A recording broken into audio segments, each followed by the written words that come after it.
This is Bumper to Bumper, the car show. Drive in anxious and cruise out confident. With the best automotive information for your vehicle. And now your hosts, Matt Allen and Dave Riccio. Well, good morning, everybody, and welcome to Bumper Radio. I am Dave Riccio, and Matt Allen is playing hooky this weekend. So today, I am your KTAR car guy.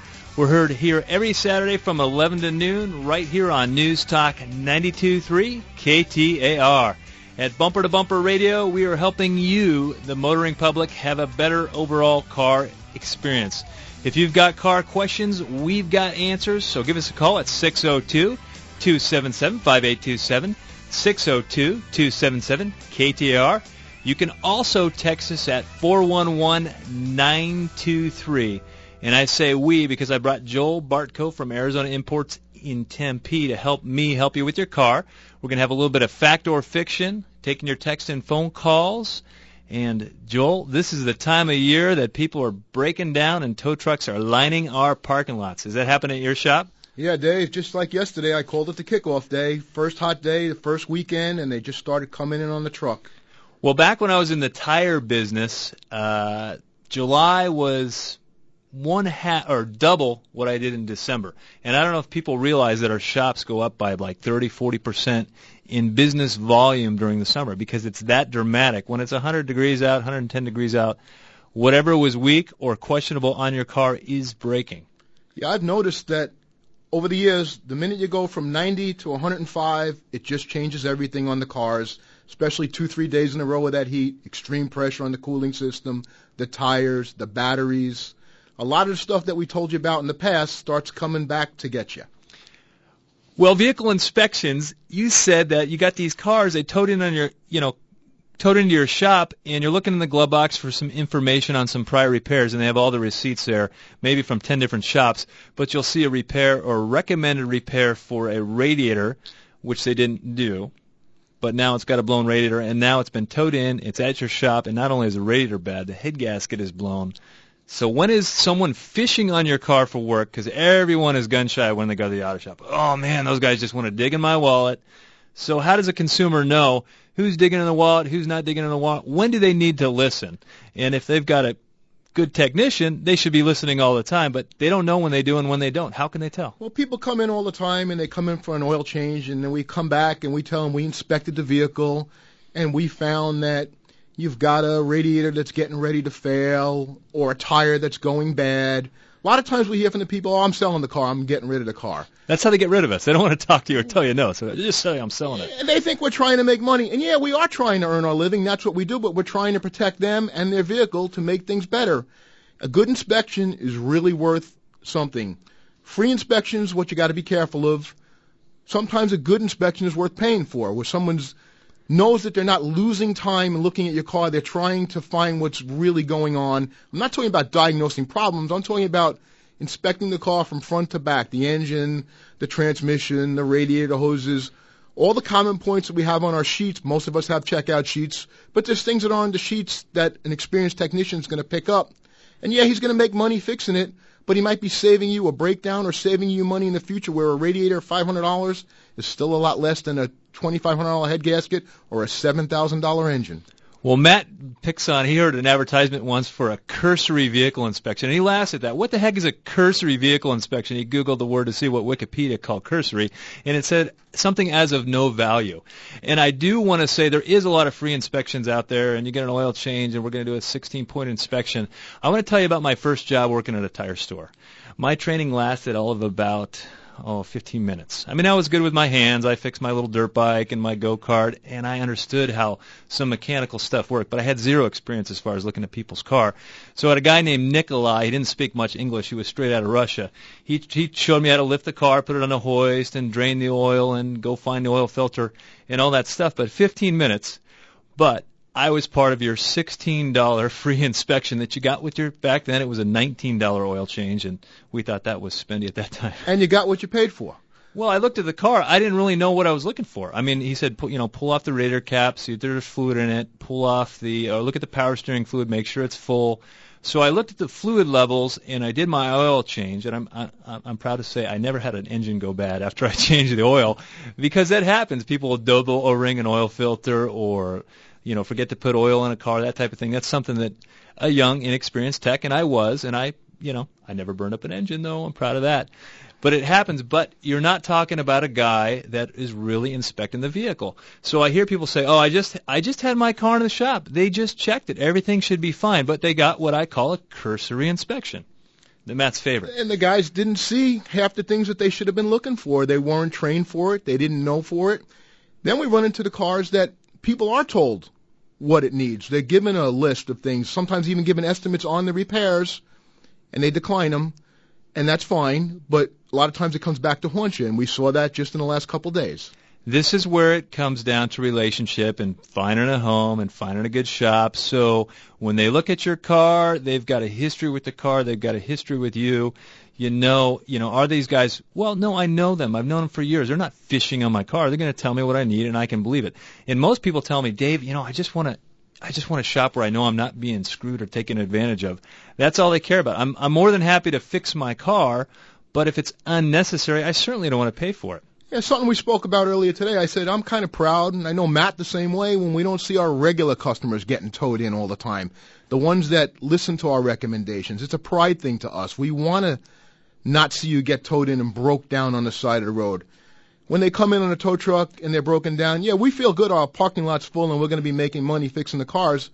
But I like to know it's stuff that we couldn't have prevented. If we could have prevented it and we did, we're happy about that. Well, that's interesting. I'm signed up for a resource that is connected with the tow business, and they refer tows to my shop when a car breaks down.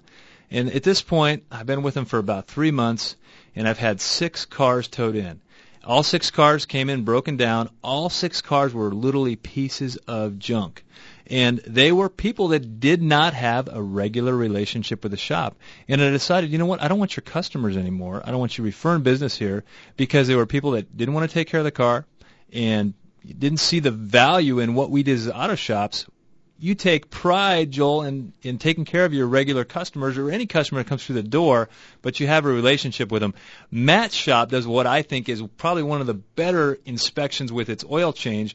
They also do a paid inspection, but you go in for an oil change at most shops, and this is the way I did it when I first started changing oil.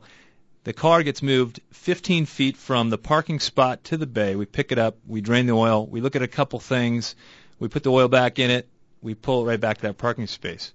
That's a huge problem. I know at Matt's shop, they drive every car they change the oil on. Yeah, Dave, we drive every car too. And I can just tell you real quick, we had a car come in just the other day, young girl, first car. Her father's been coming in for years. Says change the oil, it's overheating. We find the overheating problem.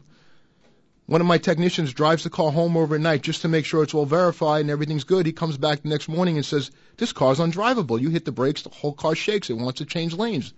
I call the girl up. She doesn't even know. Her father, he's never driven it. Without driving that car, she was driving an unsafe vehicle. We wouldn't have caught, even because when you looked at the brakes, they inspected good on the looks of them. On the looks of them. So you're not going to see a warped rotor, which was probably her problem, or just looking at it on a hoist, just visually. You're not going to see that unless you go drive the car. And if you drive a car, that car's gotten worse over time as you've been driving it, so you didn't notice. She adjusted to it. She got used to it. Compensated for it, right? So it's like your mattress. Matt says your pair of shoes. You don't realize until your shoes are bad until you actually replace them. You're like, wow, that's nice. Sometimes you get in your wife's car and you say, wow, don't you feel that? And she goes, no, it's always been like that. It didn't happen overnight. It happened gradually sometimes. I've got my wife's car in the shop, and I've had it for a week. And it's actually over at Joel's shop now to get the air condition fixed. But she had a loose tie rod in. I mean, the nut was on there, and it had the cotter pin in there. But before I bought that car, someone had replaced the tie rod ends on it. And you know what? The tie rod end was loose. But I don't drive her car. She's like, I think there's something going on with it. Maybe you should take it for a drive. And she got a flat tire, so I had to bring it in. I know that. I know when my daughter says you got to drive her car, I go, oh, God, what's wrong now? Right. Because if she notices, it's bad. But I'll get in her car when there's no complaints and say, don't you feel it pulling? Don't you feel this? And with our customers' cars, we need to drive them. And sometimes they look at us, why are they taking my oil change on the ride up the road? We want to feel it. Sometimes you got to feel things to know. A good inspection isn't always free. It takes time. It takes someone who has experience to know what they're doing. Well, when you get something for free, what are you getting? It's like the giveaways with the company's logo on it, little tchotchkes that they give you. You know, well, that's nice, and it goes in a junk drawer, and that's all that ever happens with it. It's of no value if it's just kind of like, yeah, we kind of sort of looked at it, and everything looks good. You may feel a sense of comfort. Well, it was just in the shop, and someone did lift the hood. But who lifted the hood? Because I was 16 when I was changing oils on people's cars, and I was missing stuff, and it wasn't that I was a bad guy. I just had zero experience. It's the double-edged sword for us, though, because customers think we're fishing to try and find things to sell them. But it's like when you go to the doctor. You want the doctor not to tell you that there's something wrong? Yeah, we all want to hear we're good, but sometimes he's got to tell you so that you can get treatment for what you need, and it's the same thing with us. Well, when we come back, we've got wide open lines at 602-277-5827, 602-277-KTAR. You can also text us at 411-923, and we'll talk a little bit more about darned if we do, darned if we don't. We refer to Matt's blog at KTAR.com. You're listening to Bumper Radio. We're celebrating, and for good reason. Yep, 2014 marks the 20th anniversary of Kaiko Roofing here in the Valley, and they're proud and humbled to have been trusted for all these years by you, their loyal customers. Year after year, Kaiko has over 50% of their business coming from referrals or repeat customers, and 98% of the customers continue to say they would refer Kaiko to a friend or family member. For that loyalty and trust, we all want to say thank you. Kaiko is proud to install peace of mind by using only the finest materials with their most skilled workers, all backed by the industry's best owner's pride guarantee. If the roof on your home or business is over 10 years old, call Kaiko for a free checkup and financing options. 602-944-4600 or go to KaikoRoofing.com. They're crazy about quality. Hi, I'm Scott, General Manager with Whitey's Auto Repair here in South Scottsdale. We built a reputation for quality auto service and repair for over 45 years, and our customers have come to trust us for our recommendations. We value that trust, and that's why when it comes to transmissions, for the past several decades, we've been recommending Tri-City Transmission. They have yet to disappoint. I feel so strongly about it, I wouldn't go anywhere else. Why would you? Google them online today at TriCityTransmission.com. Go where the pros go. Tri-City Transmission. Hi. This is Greg LaFonsi of Automotive Diagnostic Specialties. Long name, right? But we have a short, simple goal. Customer satisfaction is our number one priority, and everything else takes care of itself. Bumper to Bumper Radio approved. ADS is a family-owned and operated state-of-the-art repair facility that has an expert staff that for the second straight year has earned the coveted AAA Top Shop Award as one of the best shops in the nation. Just east of I-10 on Chandler Boulevard. Find us at automotivediagnosticspecialties.com.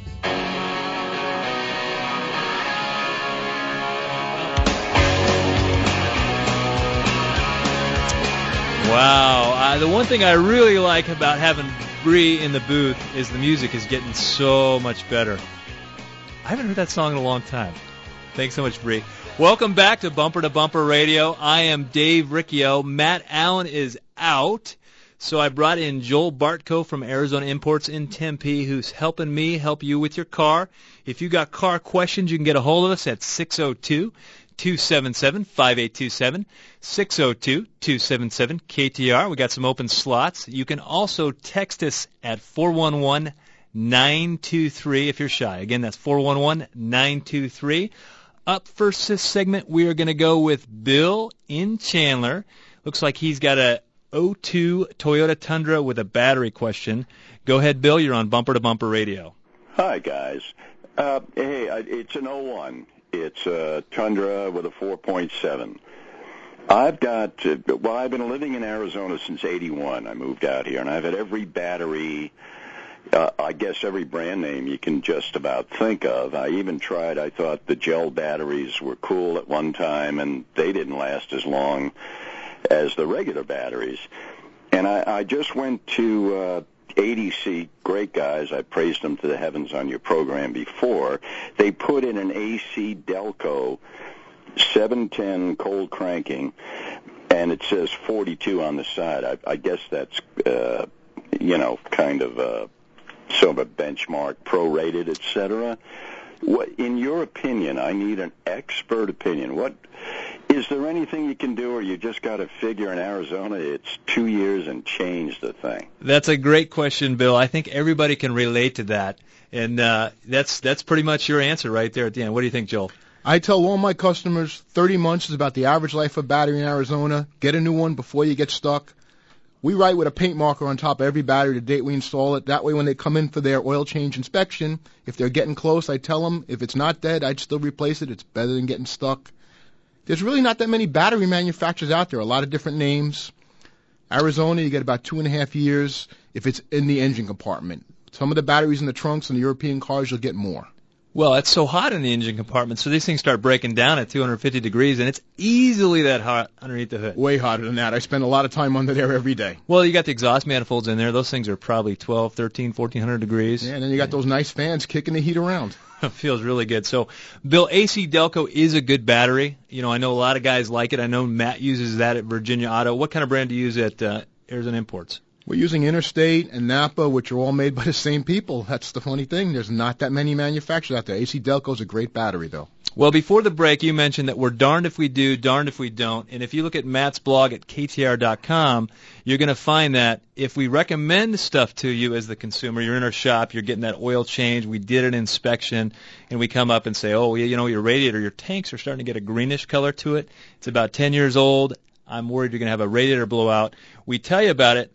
Well, you don't see any puddles on the driveway, so you're like, well, these guys are just fishing for work. Don't always assume that. And the blog is specifically about a shop who said, hey, you got a tire problem. They ignored it. There was a big accident. And the shop ended up getting sued because 3 out of 4 times they told them about it, and one time they didn't, and it cost them $3.9 million, pocket change. But we're darned if we tell you about it because we're like, oh, we're going to get the pushback from the customer that we're just selling them stuff. But if we don't tell them and you have a blowout or you have a major issue, you're mad because you didn't tell me about it. That's what you do. You're checking out my car. I always tell them. We always write it down. If it's unsafe, we document them and make it sign it. But sometimes the customer will make you almost feel uncomfortable because you told them this 3 times in a row. I know, it gets awkward, right? It does. It makes you feel like I am trying to sell him something that he doesn't need. But I know we know our morals. Most of us shops, we know what's right and wrong. You can't make people do things, but when it comes to safety, we really push it. But then they think you're pushing too much, so it puts you in that awkward spot. Well, you can find shops like Joel's at bumpertobumperradio.com. It really comes down to having a good relationship with your shop. If you're a consumer that has that trust issue, maybe you're an orphan and you go to every shop, different shop every time you take your car in, you need to stop that. You need to get a relationship going. If you've got a great shop, stick with them or go to bumpertobumperradio.com. Hey, Bill, thanks for the call, 602-277-5827, 602-277-KTAR. We're going to go with Karen in Phoenix. She's got a 2007 Mercedes C230. What can we help you with today, Karen? Hi, good morning, guys. Good morning. Hey, I just have a quick question. I've got a C230. I love the car, but when I'm on the freeway, I'll get off the freeway, come to a stop, and it doesn't happen all the time, just every once in a while. Come to a stop, and then when I start the car to go forward again, it starts to struggle where it will only go 5 to 10 miles an hour, and I need to pull over, turn it off, start it again, and it's fine again. Any clues? Do you have any warning lights on? Every once in a while I do, but typically 90% I don't. Well, I think you need to address the 1 or 2 times that you do, because that's something that someone's going to have to get in the shop, and the first thing they're going to have to do is try and duplicate it and put a scanner on it and see. Even though the light's not lit, they're probably storing a code inside your computer to guide us in a direction. Hey, Karen, you mentioned that it doesn't happen every time. So in the course of there's probably a regular drive that you're doing where you're getting off the freeway. Does it happen 1 in 10 times you get off the freeway, or does it happen 5 out of 10 times? It happens 1 in 50 times I get off the freeway. Does the engine rev up, or it just won't even rev up? It does not rev up. It definitely struggles. Well, it sounds like it's going into some sort of failure management mode, and a lot of these vehicles, whether it's the transmission or the engine, when the computer sees a signal it doesn't like and it sees a problem, it's going to go into a default or fail-safe or limp home mode. That's to A, let you know there's a problem, and A, you can still get off to the side of the road. It's not gonna throw you back in the seat when you give it gas, but it needs to get checked out. And somebody needs to look at it before the 1 out of 10 becomes 10 out of 10. Right. Yeah, one day it's just not going to go. Something bigger is going to go happening. So, Karen, thanks for the call. We've got a text here that looks like the gentleman's got a 2001 F-150 4.6 liter original radiator. Should I be thinking about replacing them? Oh, original radiator hoses, 2001. So the vehicle is 13 years old. Original radiator hoses. What do you think, Joel? I would think somebody needs to look at them, but that's kind of long. Yeah, and I'm laughing because I'm guilty of the same thing. Do you get the original hoses on your car? Shoemaker has holes in his shoes. I've got 200,000 miles. And my car is inspected all the time, and nobody's told me, but I think of it all the time, and I would say 10 years, 100,000 miles, that should be about the limit.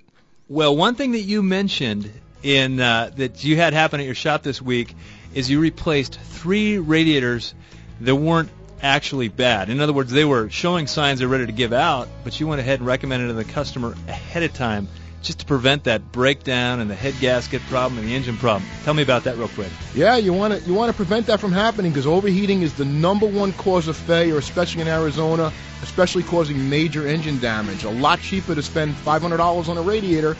We see it starting to turn, the tanks start to turn color or stress cracks. We're going to recommend the radiator new hoses. I find in Arizona, average life 10 years, 100,000 miles. So when we come back, we've got open lines at 602-277-5827, 602-277-KTAR. We're going to tell you more about how to listen to the mechanic, when you should, when you shouldn't. You're listening to Bumper Radio.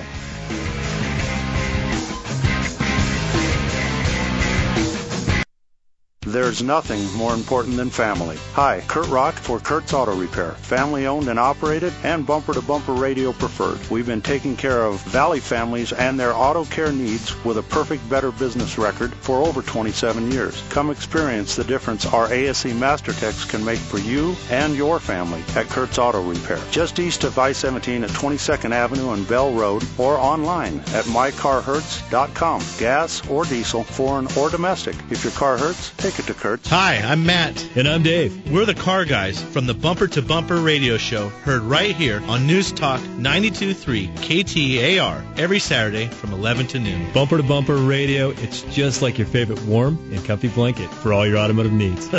Yeah, I guess you're right, Dave. And we're here not just on Saturdays, but 24/7 at bumpertobumperradio.com for all the very best repair and service shops in Phoenix. Yep, right advice, products, and partners are all at bumpertobumperradio.com.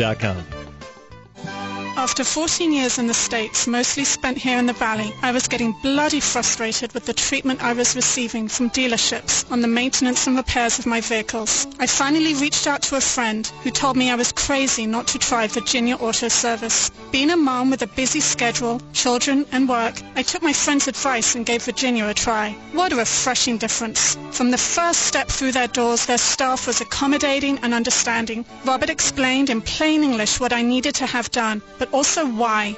They went out of their way to make sure that the experience was convenient, with door-to-door shuttle service by a lovely man named Bergie. Several years and a number of visits later, the experience is always the same. They tell me what is necessary right now and what is not. This is Victoria, and I don't know much about cars, but I do know that from boot to bonnet, Virginia Auto Service knows how to take care of their customers. Check them out online at virginiaautoservice.com. Hi, I'm Scott, General Manager with Whitey's Auto Repair here in South Scottsdale. We built a reputation for quality auto service and repair for over 45 years, and our customers have come to trust us for our recommendations. We value that trust, and that's why when it comes to transmissions for the past several decades, we have been recommending Tri-City Transmission. They have yet to disappoint. I feel so strongly about it, I wouldn't go anywhere else. Why would you? Google them online today at tricitytransmission.com. Go where the pros go. Tri-City Transmission. Hi. This is Greg LaFonsi of Automotive Diagnostic Specialties. Long name, right? But we have a short, simple goal. Customer satisfaction is our #1 priority, and everything else takes care of itself. Bumper to Bumper Radio approved. ADS is a family-owned and operated state-of-the-art repair facility that has an expert staff that for the second straight year has earned the coveted AAA Top Shop Award as one of the best shops in the nation. Just east of I-10 on Chandler Boulevard. Find us at automotiveddiagnosticspecialties.com. In life, there are certain relationships outside of family and friends that are important. For instance, if your car breaks down, you want to have a relationship with an auto repair shop that you trust to repair your car. The same goes for your doctor, your accountant, and your attorney. Why? Because the services they provide involve health and financial decisions, and it's important to hire a trusted professional. This same principle applies to real estate. Hi, I'm Lisa Henry with Russ Lyon Sotheby's International Realty. For most of us, our home is the largest financial commitment and asset we will own in our lifetime. So when you decide to sell, it's important to hire a professional, knowledgeable real estate agent that you can trust to represent your interests and provide the best customer service available. If you would like a consultation to help determine the value and discuss a comprehensive marketing plan to sell your home, please visit my website at lisareneehenry.com. That's Lisa Renee, R-E-N-E-E, Henry.com. Come experience the difference a great real estate agent can make.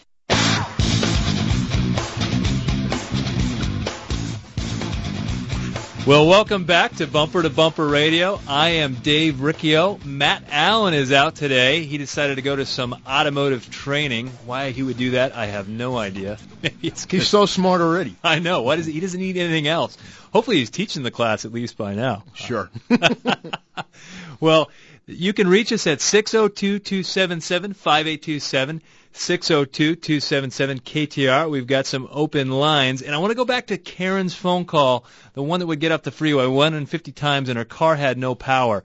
What happened there was that her check engine light or some sort of warning light came on. She was able to turn the car off. You know, the car went into like a failure management mode. Turn the car off, reset the things, turn it back on, it goes back to driving. But what happened when that light came on? It sent an error message in the computer. For here on the show, there is no way we could even tell you what we think is going on with that car.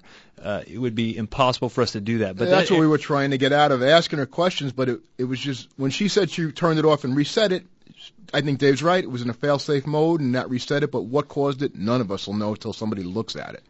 So, Karen, you're going to have to get in. If you're looking for a good shop, bumpertobumperradio.com. If you're anywhere near Tempe, I know Joel does a lot of import cars, Mercedes being one of them. Matt at Virginia Auto does a lot of Mercedes and BMW.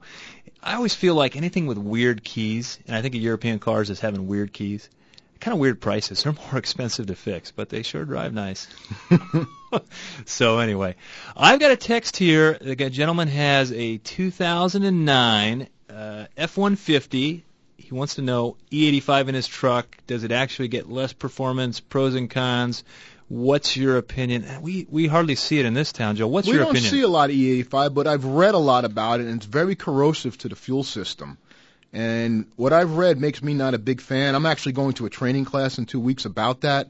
But I've read it's more popular, much more popular out in the Midwest, but it's very corrosive to the fuel system, and I don't think there's a big savings. I would avoid it personally if it was me. So maybe it burns cleaner, it's a little less expensive, but you get a little less fuel economy? Is that pretty much the way I understand it? And it's not that much less expensive, really. Right, so it's like not much of a difference. And this always comes into play this time of year when the gas prices go up. But I don't know if it's corrosive to the fuel system that the savings you would get would equal what you're going to have to deal with later if your fuel system becomes corroded. Well, thanks so much for the text. We're going to go with Joe in Phoenix. He's got a 1998 Honda Accord. Hey, Joe, what can we help you with your Honda on today? Yeah, I'm having a problem with the catalytic converter. The check engine light came on about a year and a half ago. It indicated catalytic converter. I had the light turned off, went through emissions, it passed. Now, since then, the light has come back on, and it was steady for a while. Now it's starting to go on and off. Okay. What's my problem? I don't want to invest in a new catalytic converter, and I was told that it wouldn't hurt the car to run it that way.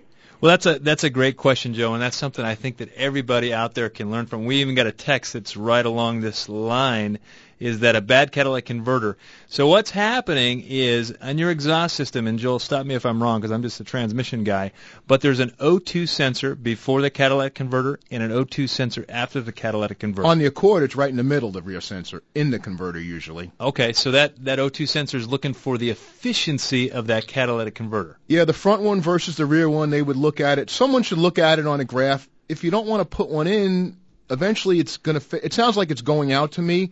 Doesn't have to be the catalytic converter that's failing. No, it could just be the oxygen sensor and it's not reading it right. But someone really needs to check it out. And it should be fixed. I mean, it's not stopping you from driving right now, but you won't pass emissions. It's not doing its job. And if it ever did fail internally, it could clog up and stop you from moving also. How did he sneak through emissions by having a bad catalytic converter? It got hot enough. It's not totally dead. Whatever reason, a lot of times you clear the code. Guys drive a few more days because you still have to go through the drive cycle to pass. And it's not totally dead yet, so it's coming in and on. And if you drive it harder, it'll heat it up. If the catalytic converter gets hot enough and it's still alive, it will work. Okay, so you can still get through. And one of the things you said, drive cycle, and I want to point out to everybody what that means. Anytime you clear the codes out, he said, I got the light turned off. So that means they cleared out the diagnostic trouble codes or the memory of the computer. So in the late model cars, when you go to emissions, this is anything after 95 and a half, 1996 cars. Every car after 1996, the minute you turn the key on, that car starts testing itself. Anything that's emissions related, drivability wise, fuel related, it's going through a system readiness test, meaning it has to pass that test as you're driving. If it fails that test once, it usually doesn't turn the light on. Twice in the same trip, it's going to turn that light on. Certain things turn on right away. Just turning off the light, though, doesn't fix anything. Doesn't fix anything. It just takes that little clears message. The memory. So, but the drive cycle is if you turn out the light or you change batteries, the car has to go through so many self-tests before the emission stations will be able to pass it. Because they're going to ask the car, hey, have you run all your tests? And the car is going to say, well, I've run 9 out of 10, so we'll let you through. Or it's going to say, we've only run 7 out of 10, we're not going to let you through. I have people come in all the time saying, hey, turn off my light, I got to go to emissions. I go, that's not going to work. If it could, I'd be a millionaire just turning off lights all day. Right. It's pretty easy to turn out the lights. Yeah. You couldn't make millions. But. Well, if you turn off enough of them. But the light is on there to tell you something's wrong. And if you just ignore the light, eventually something else is going to go wrong. For sure. Well, I've got Doro, Gary, and Marcia, and I want to take a text here because this one says, what's your favorite truck? And I don't know which hat I'm wearing. Am I wearing my auto shop owner hat? Because that would be one kind of truck. If I'm wearing, what kind of truck do I like? Because I just like to drive it and I look good in it and I like to look good. What do I want to drive? Joel, what's your favorite truck? Dave, I'm an import guy. I fix mostly Japanese and European cars, but I love my F-150 and I want to buy a new F-150 with the EcoBoost. I just like it. Personal choice. There's a lot of nice trucks out there. I was really impressed with the EcoBoost. I have no idea because really the EcoBoost technology is not that old. So what is that car going to look like in 5 or 10 years? But you drive an F-150 now, and other than the fact that you had to buy a transmission from me, which works really well, really good by the way. Works great. That's been a great truck for you. How many miles is on that thing? Over 200,000, and that's really the only major problem that I've ever had. And I've never been a Ford guy. I'm not going to lie about it, but that truck's been great to me. Well, he's running on borrowed time because apparently he's got the original radiator and radiator hoses. So. We don't want to talk about that. Anyway, Joel, if you ever break down, I know the number to a good tow service. Thanks. You can always email questions at bumpertobumperradio.com. We're going to go ahead and go with Marcia in Scottsdale. Hopefully I'm reading that right. Go ahead, Marcia, you're on Bumper to Bumper Radio. Hi. I'm calling actually about my daughter's car. She drives a Honda Odyssey. And she carries around a lot of kids all the time. She's got about 130,000 miles on it. When I was first learning to drive, which was about 100 years ago, my dad, who drove professionally for a living, told me that when you press the brake, and you can actually press it to where if you put your other foot underneath and the brake is touching, that it's too low. But I've been told by the younger generation, if you will, that in the newer cars, that no longer holds true. So he's saying that if you're pushing the brake, and when I push the brake when I drive her car, it seems to go very far down. I'm from the younger generation, and I think that somebody should look at it just because every vehicle's different. And your father's right about what he said years ago, but nowadays vehicles are just different, and I drive all different kind of cars every day with different brake pedals, and I'll think they're not right. If you're even questioning it, have a professional check it out. Well, pedal height. In the pedal height in most vehicles, when I remember, that came from the rear brakes and the rear brake adjustment. That's where you got your pedal height because the rear brakes hit first before you come in the front. Am I saying that right? Yeah, but nowadays you got four-wheel disc brakes and ABS and vehicle stability. You should be able to, usually you can slide your foot under there, but some people have a lot bigger foot than the next guy, so that's not really a good gauge. Well, it should be something that gets checked out. Someone that drives, I drive 30 cars a week, and I actually kind of get used to the different brands and how they feel, and I can get in and say, this is not right, even for a Nissan. The text we had about catalytic converters, the guy had a Nissan Murano, and his cats were bad. He was looking for a shop. I believe he was on the west side. Nissan Murano, check engine light. I was told it was a catalytic converter. Any shops you would recommend near Buckeye? We definitely have. You could go to see, I'm drawing a blank on their name, but they're like 51st Avenue in Indian School. Larry Harker's would be the closest thing we would have over that direction. Or you could actually go see the guys at S&S Tire. They've got a couple shops on the west side that would be convenient. Catalytic converters, Joel, you're getting a catalytic converter on your car. Do I buy an aftermarket one because they're so much cheaper, and that is so tantalizing over buying a factory one? They're not really cheaper. You need to get a factory catalytic converter on most late model cars. That's a point that we're going to make to you, and people say, Dave, the factory ones are very expensive, and the reason they're so expensive is the catalyst, the thing that creates a chemical change without adding anything to the chemical process. The catalyst is titanium, polonium carbide, something else is in there that sounds important. I've done catalytic converters on these new cars. I've done them on BMWs where they're $3,000, and I did a Nissan the other day that was about $1,000. And they're so valuable, the material inside them, that if the scrap metal guys will give you $200 for an old burnt up one.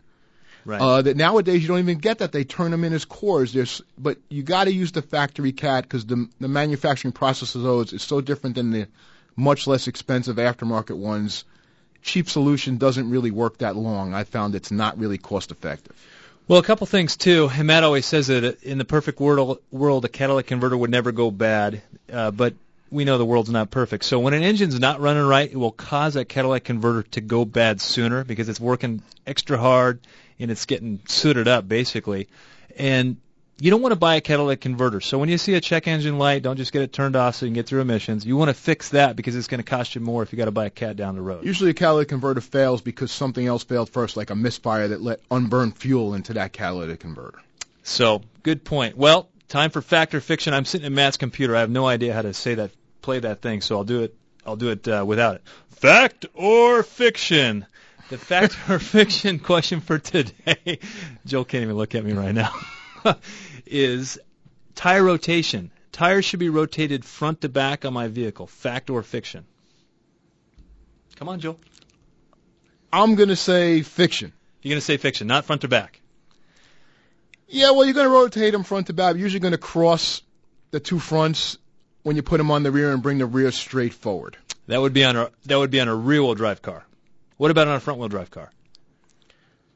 Well, we went over this morning. We had a discrepancy over it.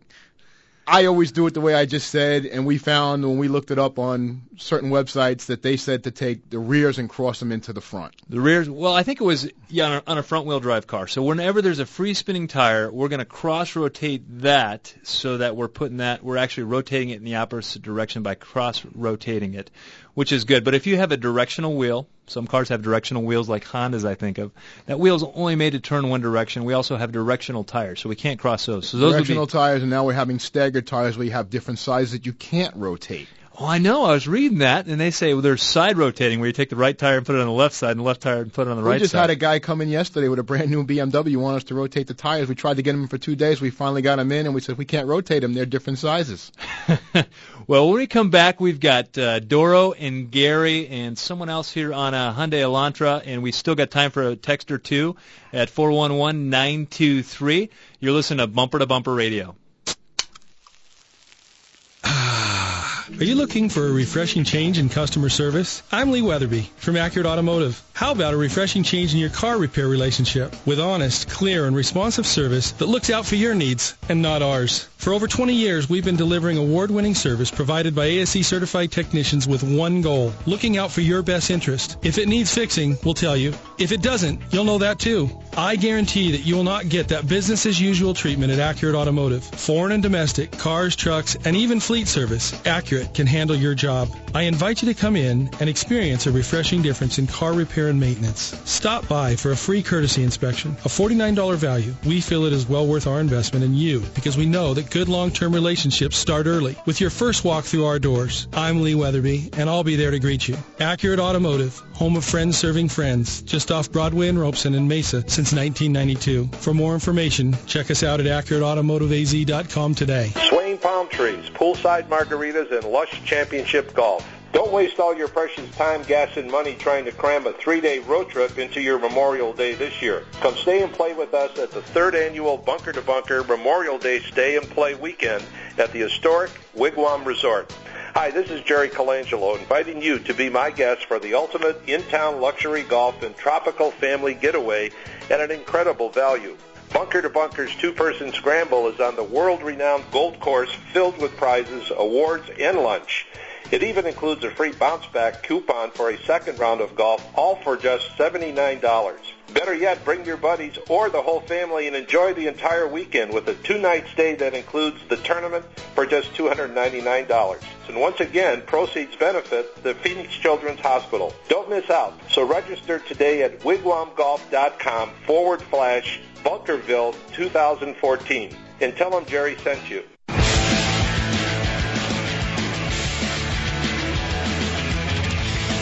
Well, welcome back to Bumper Radio. I am Dave Riccio, missing my counterpart, Matt Allen, today because he is at automotive training. Hopefully he learns something and brings some knowledge back, because every now and then I'm not sure he does. He's not here, so I get to pick on him. He's probably listening via the KTAR app. So welcome back. We've got Joel Bartco, who's in here with me, helping us help you with your car. And we've got a text here. The gentleman has a 2008... looks like a Toyota, and the screen always refreshes. 2008 Corolla, the airbag light is on. He was told by the dealership that it is a spiral cable. Does that sound right, or is there another issue? Joel, when the when the airbag light is on, what does that mean? Well, the airbag light's on because the computer sees a fault in the airbag system, and it comes on. That system, again, tests itself the minute you turn the key on. That light's on. Obviously, the Toyota dealership went in there with their scanner and read a fault code for the spiral cable, also called the clock spring. There's a lot of different names for it. It is a common failure. It doesn't mean that's what's wrong, but if they're telling you that's what's wrong, I would kind of believe it, because it's a common failure. Issue. It's a constantly moving part in the steering column, and it is a high failure item. So basically what it is that's a wire that's wrapped. It's coiled up. That's why they call it a coil spring. Yeah. Or Clock spiral spring, spiral cable. whatever. Different manufacturers call it different names. I call it a clock spring, spiral cable, but basically a wire that's going to spin left 3.5 turns, right 3.5 turns, and not break. Also goes through there a lot of times is your cruise control, or your horn buttons will go through there. Radio controls. Yeah, we used to see on the Dodge Caravans all the time, the horn wouldn't work and the airbag light on, you knew right away it'd be a spiral cable or a clock spring. It's a part that does fail. Probably the most common failure on an airbag system. Well, I would definitely feel good about that. If you don't want to go to the dealer and you're looking for a shop, bumpertobumperradio.com. You're going to find shops like Joel Bartco's shop there at Arizona Imports, as well as a list of 20, 30 other hand-picked shops. These are shops that Matt and I feel comfortable about. We could send you there. We could send our family there. Anyone we want to send there. So anyway, thanks so much for the text. We're going to go with Doro in El Mirage on a 2002 Dodge Ram pickup. Go ahead, Doro. How can we help you? Yeah, I got this Dodge Ram, and the ABS brake light comes on, but it only comes on when I get on the freeway or when I'm going a speed of about 50 to 65 miles an hour, and then my ABS and my brake light both come on. I would be thinking that you've got a speed sensor kind of issue, but again, that's something that someone's going to need a scanner that reads the anti-lock brake system. And that what you've got is 4 wheel speed sensors, one on each wheel. Well, that truck might only have one in the rear pumpkin. It has a center diff speed sensor on that thing. That it was a common failure in those Dodge Rams, but I don't want to tell you just to go change it. You should have it checked. Any good shop can check that fairly simple. And as consumers, one thing you need to understand, there's different modules on cars. So there's an ABS module. That's going to control the anti-lock brake system. There's a TCM, and we abbreviate them because acronyms is what we do. TCM, transmission control module. That's going to control the transmission. There's an ECM, engine control module. There's all these different things. Sometimes when you go to XYZ Acme Auto Parts, when they plug into your car, they may not be looking at all the different modules. Yeah, they're plugging in a universal code reader, a $50 tool where you go to shops like Matt or mine or anybody on the list. We've got vehicle-specific tools that cost $10,000, $15,000. And as you know, Matt's not here today because he's getting training to know how to use those tools. It's not just something Thank that some God. guy can plug in. Well, yeah, so I think it's weird that his showed up on the freeway, but maybe at faster speeds, that's when it's having trouble reading. Now, on a Dodge, I wouldn't be surprised if we're having a differential that's starting to shred some metal. So you can actually go to that speed sensor, pop it right on the top of the differential, and if there's metal on the end of it because they're magnetic, well, not only do we have a speed sensor issue because that one's been fouled up, we also have a differential issue. So I see that quite a bit. I think a lot of times on those Dodges, the speedo would stop working too if that sensor went out. And I'm not sure. I don't believe the speedometer pulls from that. It may pull from the speed sensor on the transmission, but they're all a little different, or a speed sensor on the transfer case. And you were mentioning modules in cars. I mean, we see cars now with not uncommon to see 30 different modules, computer-controlled modules, and they all have to talk to each other now, where one little, they call it a CAN line, goes down, and they can't talk to each other, and it makes your car not run, not stop, not go, whatever. We just had a car in. It was a Porsche Cayenne, which is very similar to a Volkswagen Touareg, I think it was. And this lady had been to 3 other shops, and the last shop she got it from was from a Porsche shop. And he said, well, we kind of think you need a transmission, but we're really not sure. We found a used one in California, but we're not sure it's the right one. But I think he was just trying to get away from it. And so it came over to our shop, and we looked at it, and there was there was a power problem between those modules. They were not talking like they should have been. At the end of the day, it was a relay was the problem. But there's a network that has all those things talking, so you can have one have an issue, and that knocks down the signal for all of them.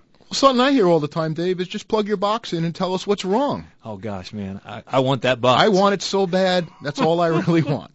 Actually, if I got it, I would be out of a job. I've got a text here. The gentleman has a Dodge pickup. It looks like it's a late 90s pickup, and he wants to do, it looks like the shop told him he needed an air filter and a belt, and he wants to do it himself, and how much should that cost? And during the break, Joel and I were talking about it, and there's a whole new thing called a stretch belt. I have never heard of this. Yeah, a lot of these cars now, I thought it was only BMWs, as they've had the stretch belt for a couple of years. The average person can't put it on. You need special tools to do it. On that Dodge Ram that he's talking about, that's a fairly simple one. We had a Mazda yesterday with a stretch belt on it. In my shop, we have 5 technicians. 5 guys had 4 or 5 different stretch belt tools. We had 4 guys standing there trying to put a belt on a car that you would think would take us 5 minutes at the most to put the one belt on, and it took us an hour with all the different tools. It's amazing how things have changed now. Well, on this older Dodge, it sounds like he's going to do it himself. Well, obviously the air filter is not too big of a deal. Maybe that's a $10 or $20 piece. Yeah, figure an air filter for $10 or $20 and a good serpentine belt for $50 or $60. You'd need a tool to pull back the tensioner. If you got your phone, take a picture of the belt routing first or draw it on a piece of paper. Sometimes there's a sticker under the hood that shows you how it goes, but I see people get the belt off and don't remember how to put it back on. Oh, or you've seen them coming wrong after somebody the water pump's turned in the wrong direction. Well, the one thing I recommend people is that belt tensioner. It's a spring-loaded device, and that holds tension on the belt because this isn't a rubber band belt where it's self-tensioned. Those tensioners actually go bad. So I've seen cars that have that little squeak in the morning. You start the car up, a little chirp, chirp, chirp, chirp, and the belt looks good. It's got plenty of depth to it, but it's squeaking. What do you think? You have a bad tensioner or a bad idler. You know what we've run into now? A lot of these new cars have alternators with the coupler pulleys on them, where people get a belt squeal, they'll put a new tensioner, new pulley. I've had them come from other shops, 5 different belts, 4 different tensioners, and I tell them you need an alternator pulley, and they're like, what are you talking about? Because the cars were designed for fuel efficiency that alternator freewheels when you let off of it. And this is becoming a more popular thing. I'm seeing it in the Dodge Caravans. I'm seeing it in the Nissan Altimas. Mercedes is using it. They're all going to be using it because anything that saves fuel goes to all the manufacturers now. Well, everything we talk about on the show is things that are different. We're talking about radiators that you voluntarily replace before they go bad. Well, the tanks are plastic. We haven't seen a metal tank come out on a radiator in a long time. Now you're telling me there's a clutch on an alternator? Man, the rules are always changing. The stuff your grandfather taught you about fixing cars, and my grandfather taught me how to fix cars as best he could. Everything is different, You know, it used to be, well, we got fuel injection now. We got modules for everything. Thanks for joining us. You can find us during the week at bumpertobumperradio.com. Also, check in our blog. You can find Matt's blog this week at KTAR.com. Just click on the show's link. You'll find Bumper to Bumper Radio. Thanks, Joel, for coming in to help out. Remind us the details of your shop. Arizona Import Bill's Beamers in Tempe, right off of McClintock and Rio Salado Parkway by the mall. Thank you for having me. Thanks, Bree, for running the dials. And if you're looking for a great shop, bumpertobumperradio.com. You can trust their opinions. There's nothing more important than family. Hi, Kurt Rock for Kurt's Auto Repair. Family owned and operated and bumper-to-bumper radio preferred. We've been taking care of Valley families and their auto care needs with a perfect Better Business record for over 27 years. Come experience the difference our ASE Master Techs can make for you and your family at Kurt's Auto Repair. Just east of I-17 at 22nd Avenue and Bell Road, or online at mycarhurts.com. Gas or diesel, foreign or domestic. If your car hurts, take it to Kurt's. Hi, I'm Matt. And I'm Dave. We're the car guys from the Bumper to Bumper radio show, heard right here on News Talk 92.3 KTAR every Saturday from 11 to noon. Bumper to Bumper Radio, it's just like your favorite warm and comfy blanket for all your automotive needs. Yeah, I guess you're right, Dave. And we're here not just on Saturdays, but 24/7 at bumpertobumperradio.com for all the very best repair and service shops in Phoenix. Yep, right advice, products, and partners are all at bumpertobumperradio.com.